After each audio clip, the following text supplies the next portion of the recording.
Dr. Ranganathan. Dr. Ranganathan, before I get the two politicians in, yesterday I heard something that rankled.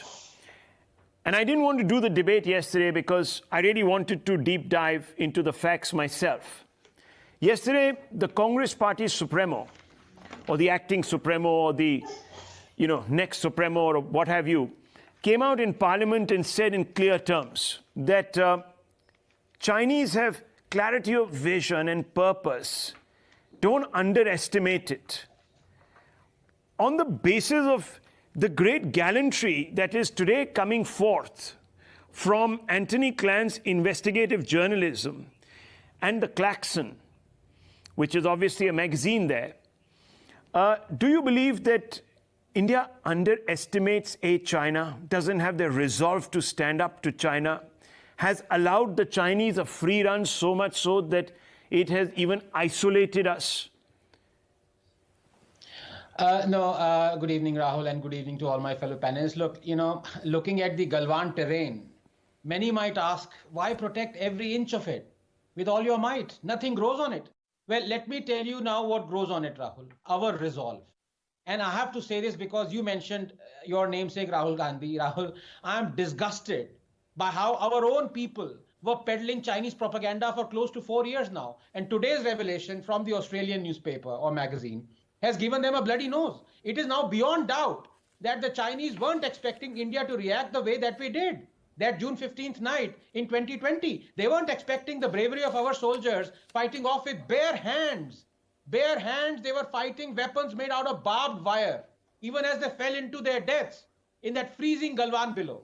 They weren't expecting suffering more than 40 casualties, as is what the proof has been provided today. But I want to make a larger point, and here, I hope people have learned their lesson. It concerns all those who never lose an opportunity to raise an alarm at every opportunity their master eye China provides them with. And I'm not talking of communists here, Rahul. I'm talking of people from the Congress party. And it is important because these very same people thought nothing of Chinese transgressions before 2014 during Congress rule. Let me remind them what they said. In fact, one of them is your panelist right now. I quote, "The India-China border is not yet defined, and so when the Chinese make incursions, it only means that they haven't entered our territory," unquote. Now China occupied 640 square kilometers of eastern Ladakh during the UPA, a fact reiterated by UPA's own foreign secretary. China managed to make nearly 600 incursions into the Indian side between 2010 and 2013. On July 12, 2013, the Chinese entered 28 kilometers deep into our territory at Dapsang. On June 17, 2013, the Chinese transgressed deep into Chumar, an incursion the UPA did not disclose for 3 weeks for fear of public anger, forcing cancellation of the defense minister visit to China. Now, when you quote these facts, what is the response of these muppets? Oh, this is whataboutery, they say. Well, the truth is that they are acutely embarrassed by their selectivity. Embarrassed that they were silent when China was bullying us during the UPA. They want to give the impression that China is transgressing only post-2014. I would have respected them had they raised their voices then, as they are doing now, Rahul.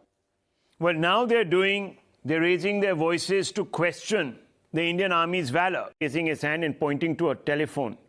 What is this? Yes, Rahul, very briefly, it is very rare for Kapil, my good friend, to make an error. But today, unfortunately, I think he has. When he talked about, lamenting the fact that Australians have come up with this word, but Indians haven't or others haven't, let me remind him, one, that the Russian ITAS agency clearly specified 45 Chinese had died in February of 2021. And in 2020 of June itself, when the clashes happened, here is an Indian report quoted by ANI saying that according to Indian Army and intelligence reports, 43 casualties have been on the Chinese side. I'm sorry, there is an ad of Chappal. Maybe there is a metaphorical message here for my good friend Kapil Madan. But the fact is, Kapil, you've been found wanting today.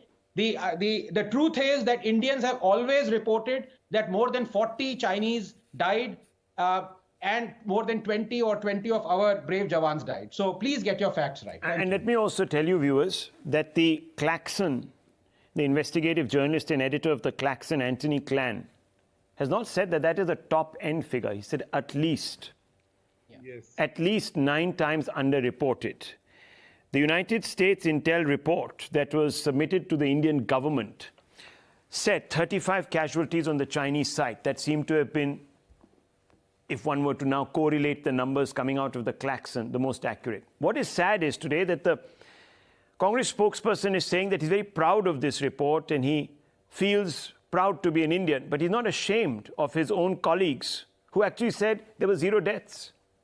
I was hoping that he would say, yeah, well, maybe we jumped the